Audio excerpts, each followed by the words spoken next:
Imagine embarking on an unforgettable journey through the heart of Italy, where every turn is a new treasure and every moment is filled with beauty and culture.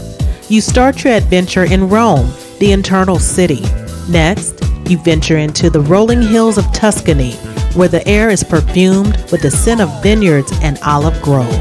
The journey continues to Venice, the floating city of canals and gondolas, after Five Earth and Milan. But your Italian adventure doesn't end on land. It's about to get even more extraordinary. A magical journey through Italy, topped off with a house music festival on Costa Cruise. Dance under the stars, relax in style, and discover exclusive performances on deck, all while sailing to some of the most beautiful destinations. There are 3 packages to choose from.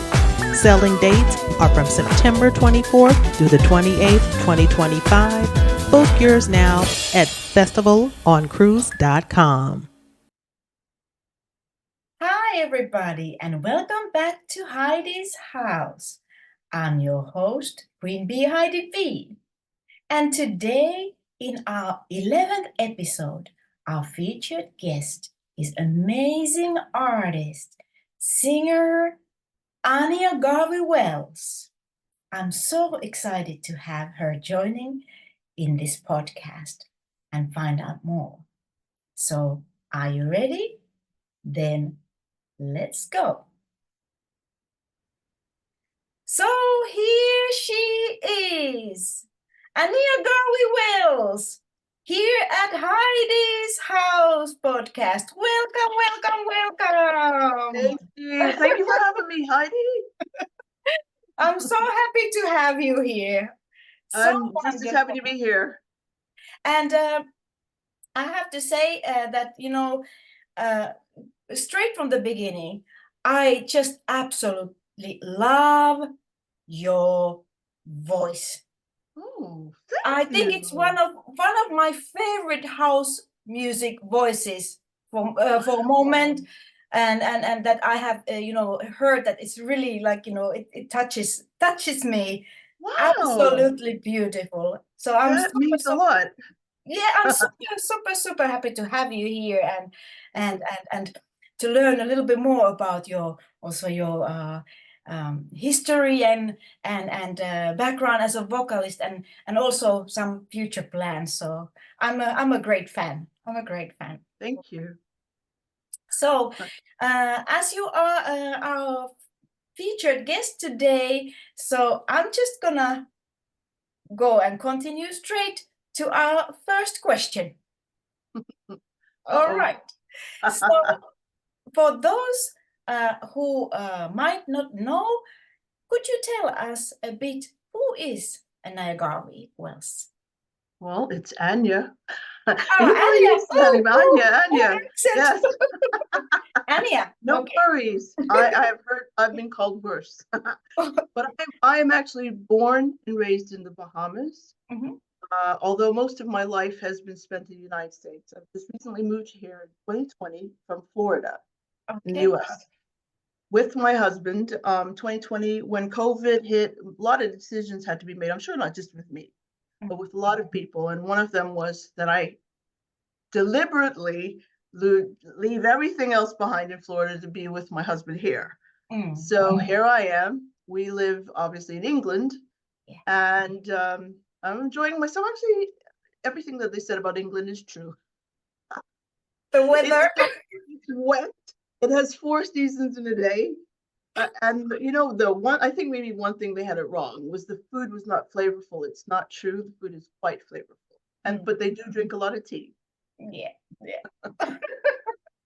So how you are getting along? It sounds like you are, very comfortable there, and you like the British culture and. Yeah, well, I'm coping. As you know, the Bahamas was once a British colony, so we became independent in '73, and so I was pretty much acclimated with their ways, their language, their vernacular. So whenever it is that they speak here, I'm more accustomed to their ways than I am maybe the US's ways. So I find English people to be very, very blunt in their way of dispositioning a conversation They're not one to be phony. They will say what comes to their minds, and I appreciate that. Yeah, and I have to say that this is maybe something to do similarly to Northern European cultures, because also back here in Finland, we tend to be like that. I am so finding that is it the European way then? Yeah, I think. They can be fluffy in the US, and maybe more than anything because of corporations, and the language itself could be considered offensive and can cause litigation. So for those reasons, we choose what we say very carefully in the US. They love to sue over there. So, but I'm finding that it is more of a European way to just express, oh my goodness, sometimes it's not what I really want to hear, but it is. But I do like the frankness. At least you know where you are with people and where they stand. Absolutely. That's the beneficial part in that. I totally agree with that. Now, if we go to your career as an artist, when did you discover that you had a talent in music? The truth is, I think years and years and years and years back, as a little girl, I enjoyed singing. So that was the first thing. Absolutely, still today, number one thing, I really enjoy singing. So I remembered, though, the very first time I had to stand in front of an audience was because my mother decided that, and trickery, told me my older sister would be with me. But it was Mother's Day, and they had a Mother's Day, some sort of a banquet. And she said that if I went with my sister, we can both sing this beautiful Mother Loves Me, sort of like Jesus Loves Me song, but instead it was Mother's Love Me. I feel so embarrassed now saying this, but it's the truth. And when I looked, my older sister just sat down, and there I was standing petrified, probably about 4 years old. But it felt good in the end, how the accolades and everybody coming hugging. Oh, you were so cute. I must do this again. As I grew up, I was a very good athlete in school. And it kind of made me an introvert because of the fame behind it. I was 9 years old when I got my first Bahamas record as a track star. And it went on for all through my high school, but it kind of made me an introvert because there was so much attention behind that. Yeah. And so the singing went to the back burner. I didn't start singing again until one day, everybody knows the story by now, but Donna Summer, met her in Florida, lived in Florida, and just decided I'll sing one of her songs to her. And she thought I had such a beautiful voice that I was at that time a bank area, like an area manager. And she said that I was wasting my talent. I should pursue it. Well, I didn't take her seriously. Besides that, I'm the mother of 4, and I had to take care of 4 children. It was not that I was going to jump out of a very secure position. Yes. Into something you and I both know is very volatile. Sure. And it's even worse than when I heard her say that back in 2007, 2008. Well, I went again to a nightclub, and there was a lady who was a former, what is she? Marvelette. See, my husband will back me up. Yeah. Wannabe was a Marvelette. Yeah. And she saw me sitting in the audience. She said to me, "You look like you can sing. So come on up." I looked at her song list, and on the song list of all the songs that I identified was Donna Summer's Her Last Dance. So I sang that. Audience erupted, and I went home with the biggest head. I went home with my children and said, "Oh, they loved me." Shortly after, there was a Russian American DJ producer who recognized my talent, decided to put me into a song called Summer's the Coldest Season. That went to the top of the charts over here in the UK. Yeah. And voila. That's how I met my husband, by the way. Oh, he heard that song, saw it on the chart, and had me as a guest on his show, and then embedded himself in my heart. I was very single at the time. But he made sure he would take long drives with me, 9-hour drives from Florida to Georgia, 10 hours sometimes. But he made sure he got his claws in there. Oh, that's so romantic now, I enjoyed his company. And we just built a relationship. Imagine that, on FaceTime. We built a relationship, and I think that was the best part of it, because we became friends way before anything, Yeah, that's actually very, very, very important. I totally agree. maybe Yep. friendship first. He And he then, catfished me though. He catfished me. So I come to the airport and I don't know what I was looking at. Only kidding, only because he's here. I'm joking with him. He didn't catfish me. I was very surprised. In fact, I made him walk away from me from the camera. Let me just see how you walk. mhm. I want to see if there's any limps or anything weird going on with him. He seemed fine enough. So we continued, and I don't remember how long it took, from April to December is the first time I met him. So I actually met him in person. Oh, Yeah, beautiful love story. And all because of that music and that because is you correct. can you imagine that the really music I've been always saying that people sometimes don't understand what kind of all kind of powers the music can actually have in our lives, and it literally can make changes, big changes in And it people's has. lives. And my own personal story is very similar, that when I got into singing, I would have never guessed that it brought me to all these kind of different spots in my life. So it's really an adventure to take when you take that musical journey as well. This is true. Absolutely. Now I'm gonna then bring a little bit more detailed question. What particularly got you into house music, see? No, you know what? My first love is house. I'm one of those with, I love garage as deep as you can get with house is my favorite.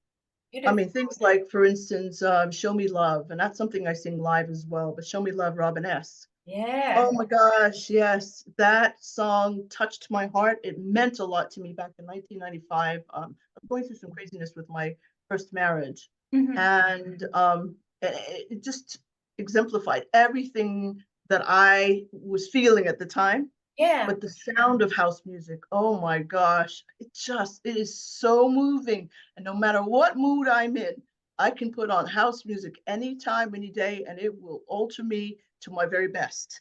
Yes. It's my Yes. secret. Yes. Yes.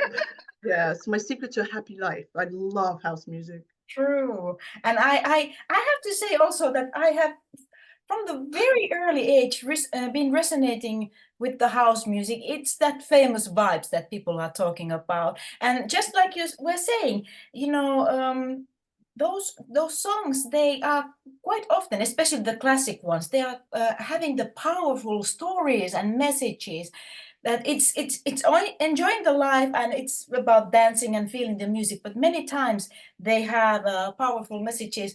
I'm thinking together with Robin, as for instance, Ultra Nates songs, which have a lot Correct. of message, so There's one too. When I was in high school, I think the first one that I got used to, and it really had no words to it. Dim Dada. I don't know if you know that one. Dim oh yeah, Dada. ding da da ding da. There you go. Cost. Today, you can put that on and I will get up. But that's one of those ones where it was just the music behind it. Mhm. Okay, bring in the words as well and make it mean something. Oh, it's even better, you know? But Yeah, that's the truth. Dim Dada. Back in the 80s. beautiful track, and it's so timeless. It is. It is. And I noticed that in house music, also one of the beautiful thing there is that quite often the tracks are timeless, and you can play them, the good house tracks, you can play them anywhere and anytime, and it works. That is correct. Love it. Love house. And they're very popular lately. If I look online, one of the top tracks will always be a house track. Yeah. So I am attracted to it. I'm just looking for those opportunities though, where I could find a good someone who would make great music that I can sing to, and that's what I'm looking out for. In fact, I think I found two that I'm working on right now that Yes. were house. I'm not sure if because sometimes they do it as if it's a solo, so there isn't really a chance for you to put your words to it. So I'm reaching out to the producers to see if we can maybe do some collaboration. Yeah. So And now, when you were mentioning about those tracks and songs, you already said about some tracks, but I know that this is a very tricky question now, but are there some particular tracks besides that Show Me Love that somehow are and Dim Dada also, since you mentioned that. But something else that is somehow very instrumental or important for you when you think about the house music, that you kind of think that are top tracks for you. Well, I have, you know that I have my own, and Flavio, what's his name? Flavio Lanzi reached out to me, and it really, what draws me to the music, I mean, the actual house music itself is the beat behind it. I come obviously from African diaspora, so I like to hear drums. And house music tends to bring in those drums and it also has a pulse that you can sort of make you see yourself entranced by, just so you can just wave to that and just continue that same wave and your own beat. And that's what draws me to house music. So when Flavio Lanzi asked me to do a song, he asked me, he's one of them, and it just drew me. It was very easy for me to write because I was drawn into the music first, you know. So that's what brings me into house music. Definitely, it isn't first the words; it's from the very first note, and I can tell too. I can always tell a good beat. Yeah. That's the thing. Isn't it like this, really, when you mention it like this, that you kind of like can recognize it from the very, very beginning already, that it's gonna be something hot. Yeah, and it's such a variety when it comes to house music. So it's just not one style. I mean, I did one up a piano with housey kind of version as well. And because of the variety as well, you're not limited to hearing one beat in your head, like sort of like reggae. Now, see, I'm part Jamaican as well. Anyone would know with that last name, Garvey. So I'm not holding it against reggae, but same sound, same sound. A lot of the times until recently, I think they started coming across with a lot of the music of the R&B sound, and they kind of mix the two together. But you can recognize reggae all day long without a doubt because of that tempo that they use. House, faster, slower, the tempo varies, but it just moves me. Just love house music. True. And now I'm gonna add a little question. Since being there in UK, what would you say about the UK house scene? What is the style that seems to be very popular or welcomed? What I found is so very surprising, which is why I'm here. I'm considered a soul singer first. And that is by their definition. That's not necessarily what I call myself. I mean, I love all music, any style. I just love it. But I'm noticing the soul scene, the scenes that I come to mostly are soul scenes. They love R&B, soul. They love that. Old school disco, jazz, funk, all that. However, it has always been, if I went to any function that involved someone from Europe, more in Eastern Europe, they really love their house music. My husband happens to be very good at it. I want to bring him into the picture because he's the one, I mean, some of the house music that I've never heard before, some of them that I've had to sing because I heard it from him for the first time. So there's truly a love for house music. It seems to be more towards or drawn, the people that are drawn towards it most are the younger. I would say anybody, and I say younger because, you know, anybody 30 and under. Well, we're not going there with the age, but yeah, 30 and under, they tend to really like the house music. For people, like I said, the English crowd that I am always around, and there's a host of different DJs, they tend to really and truly have more of an appreciation for soulful music. So yeah, they do. That reminds me of really like of course obviously the Defected and those clubs that they shape the house music worldwide, but especially in Europe in general, they are a major influence there, and I love always the fact that they take also that kind of disco and funky influence there. This is true. they're quite diverse. They're not just limiting themselves, and I really like that. It's not just about R&B. It's not just about oh my gosh, country. If it was just country, I'd bludgeon myself. But I no, I'm not like a huge country. I like music, but I cannot listen to a stretch of country music. I can listen to a stretch of house. I can listen to a stretch of a lot of things. But country, oof.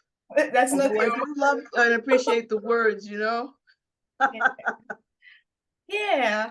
But now then I'm thinking of this one particular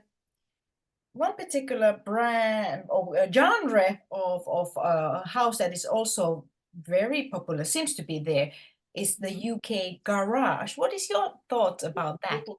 I'm down with it. If it's called house, I will listen to it. My husband's not a huge fan of it, but I am. I am absolutely, and he will tell you the things that will probably make his eyes roll. I'm right there bobbing my head to it and dancing to it, but as high tempo as you can get it. And again, it's that beat behind it. Kind Yeah. of entrances you. So you get into this trance, entranced with the mode, and then you're lost. But I do. I love garage. I love it. I love it. There's no house that I don't like. Beautiful, beautiful. Then I'm gonna continue with again, kind of because you mentioned already about your own tracks and why they are special. So let's go to the question that is about the highlights of your artist career so far. What would you say? What are the highlights for you so far? Oh, well, I performed at Caster Soul Weekender, which is like, it was the longest running over 40 years on their 40th anniversary. I performed. That was 1999, I believe. That same stage, Chaka Khan or Luther Vandross have all performed on. And so with that size of an audience, it was really impressive and really, I mean, touching to be able to be invited to such an event to perform. So that would definitely be a highlight for me. But when it is that you can hear your music on BBC or a local radio station, and it doesn't take much for me, but when I hear my music played, when I'm driving to work, and I could turn it up and he's saying my name, that really made me say, you know what? I made it. I have made it. And you're absolutely right. I mean, you know, I think I have said it in some of the previous episodes when I've interviewed some other guests there, that you know, the beautiful thing is that really, like, when you have that continuous appreciation, that kind of, that you don't become too numb for that if you hear your music in a radio or somewhere in a club, that it still kind of makes you feel good and humbles you. So I absolutely find that beautiful, and that's how it is also with me. It reminds you of all the journey from like where you started, and you keep kind of it actively, and somehow when they say that you don't forget the history behind and everything. Mhm. So That's so true. I think it tells. And I, as an introvert, and I really am, my husband will be able to tell you that, I mean, he will confirm that for you. I'm at work, I'm at home. I'm not really that social butterfly.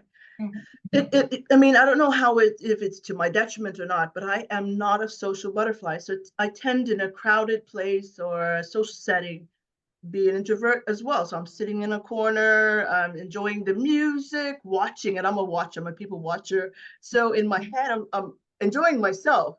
Someone might just think, oh, what's wrong with her? Why is she sitting? But I'm really enjoying myself. I'm accustomed to being by myself. So it doesn't mean anything that I am by myself. I'm not one of those two. My husband, the opposite, is a social butterfly. So he gets all the gets everybody around us, and because of him, we have many great friends in the music as well. And I appreciated that they're helping me. My friends are helping me to come out of that little closed closet that I have of just anyone who knows me will tell you. I'm one of 11 children. My parents really didn't like us socializing too much, so it was odd that one of us would go to even a party. Very Christian mother, you know. Yeah. So I just grew up that way as you know, just sticking to myself. It's yeah, and there's nothing wrong with that because there are a lot of people who are like me. I'm more of a workaholic. I work very hard. I was a banker for many years, and I kind of like that anything that is going to be, it's going to cause me to be meticulous or detail oriented. So again, people watching does it because I get to watch people and go, or Yeah. Yes. And I think helps me to come out. yeah, and when you were explaining about the dynamics between you and your husband, I think it's a beautiful thing that you kind of complete each other in that sense, that you kind of can offer something a little bit different, and it sounds to me very, very beautiful and nice way to balance both of the personalities. I tend to also be like, some people are saying to me that, oh, you seem to go to these parties and so on, but actually, I'm sometimes very much in a hermit mode. Right. For instance, with him, he and I were walking through town. There's a market day, and a young man approached us. And those people with the little pamphlet that want to sell something to you. Yeah. And he went, "Hey, you young couple walking around." My instinct was just ignore him. I was just like, "Get out of here." He's like, "Get out of here, young. We look too young to you," and to me, I was just like, I just walked away laughing so hard because I couldn't see myself say that to someone. But he Yeah. was right. Here's a guy trying to flam us for our money.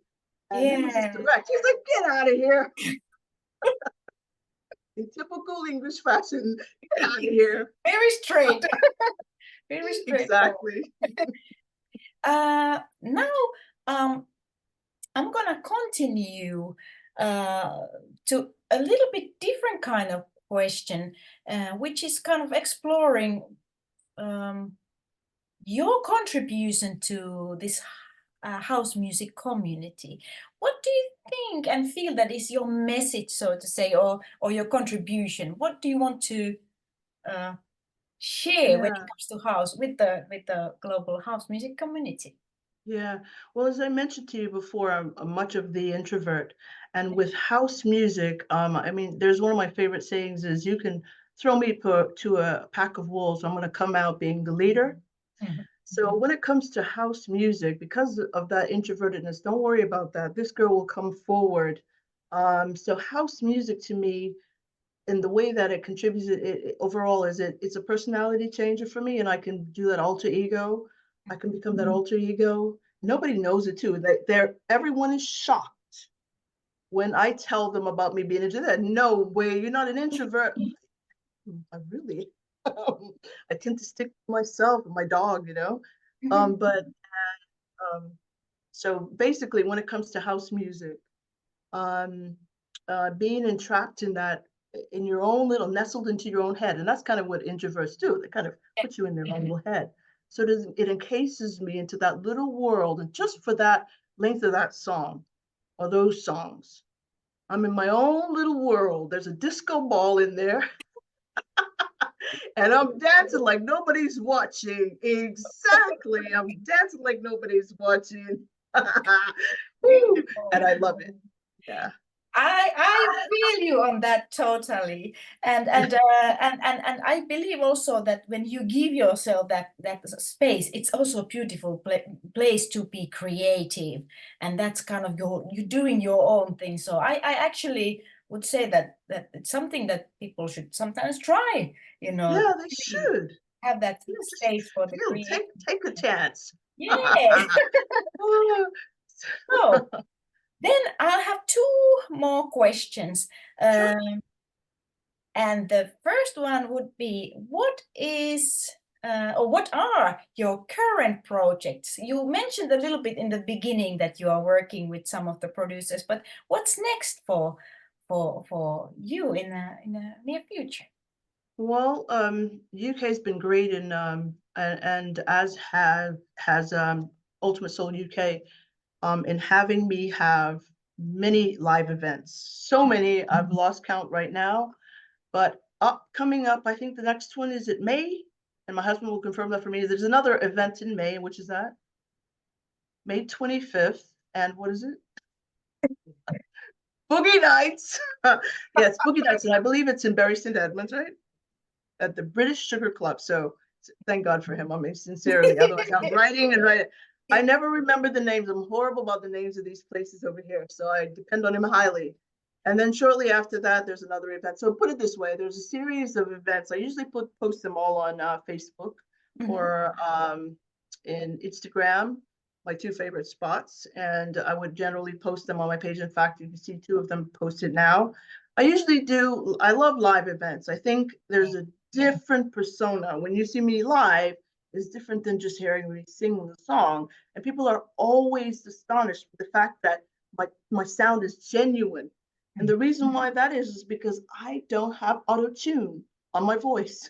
So when they heard me sing, they said, "Oh my God, I felt like it was just you were playing when your music, the original music." And that happens. People are always amazed. They're like, "I thought that was the record playing, or there was some music playing in the background. They didn't realize it was me singing live." That's, again, I refuse to alter my voice. You're going to get my true voice every time.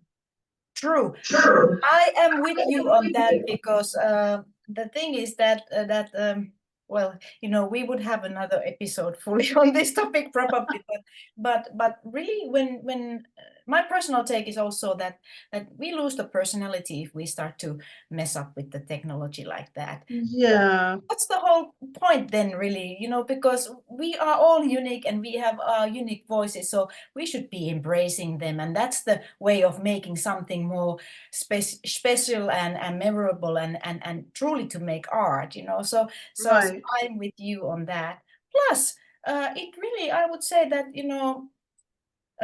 it makes us really be able to develop our instrument and skills when we don't use this kind of shortcuts there. This is true. It will be beautiful for the audience then when we go and we perform live, so they can have that experience what you just described. Correct. Who wants to go there and hear someone completely off of what they're accustomed to hear? Who wants to hear that sounding all? And you can do this now with these mics. You kind of auto tune as well. No, thank you. No, not for us. And people don't do it. Don't do it. Yeah, I discourage that heavily because, just like you said, the uniqueness of everyone, our own idiosyncrasies, the things that I do in terms of trying to put the waves in the voice, or just going from falsetto to a nice little alto, the different ranges that I have. Again, that developmental part. You can only get that through practice, not auto tuning. So yeah. So the quality is there when it is that you have a live event. Yeah. And that's I'm thinking that I'm seeing now also that people are getting a little bit more, thank goodness, back to more to real musicianship also when it comes to the electronic dance music in general, because for a long while it was somehow, I don't know, lost somewhere. This is my personal take a little bit. You're right. But I'm happy that we have artists like you who really respect that true artist and musicianship in your work. Now I would love to continue more with you, but I'm also gonna still ask that last question, which you already kind of mentioned. But if somebody wants to now know more about you and your art and your music, where can they find you? Generally on Facebook, it's Ania Ania Garvey-Wells. That one I'm generally on more than anything, but because I've had so many friends added, I've had to obviously go to the business side. I'm trying to develop on that side as well, because I haven't really, I'm just word of mouth, they say, is the most effective means of advertising. And so word of mouth has gotten out there. So a lot of people are trying to friend me or whatever. So that's why I've expanded and I have so many and social media in terms of friends and stuff out there right now. So majorly Facebook or Instagram or YouTube. If you want to hear me sing, that's the best place. Look up for Ania Garvey, and there you go. All my songs, just about all my songs are on there right now. There you go. And also, if you have an opportunity to go and see her live, she was mentioning about those live Love gigs. that. People go and check her social media for upcoming dates and go there. If I was over there, I definitely would. Yeah, and the preempt, one day I will. And don't be afraid to approach me. Don't worry. I am just an introvert. Don't be afraid. I'm very, very, very, very, very approachable. So a lot of people are just afraid when they see me. They think that I'm going to shun them. Absolutely not. I'm happy to sign CDs or whatever it is that they're going to have me sign for them. So yeah, please come and approach me. I'd love that. I definitely will. And again, I'll thank you dearly for this interview. And I wish you a beautiful, beautiful coming springtime and summertime now that I know it's a high season, especially for the performances. And looking forward your upcoming releases. And now we will continue to the mini mix where we will hear some of those beautiful tracks. So thank you again. It's my pleasure. It's my pleasure. Heidi, thank you sincerely for having me. If it were not for people like yourselves, us independent artists, we would be nowhere. So I really appreciate this opportunity. Likewise. Thank you so much and take care. You too. Bye.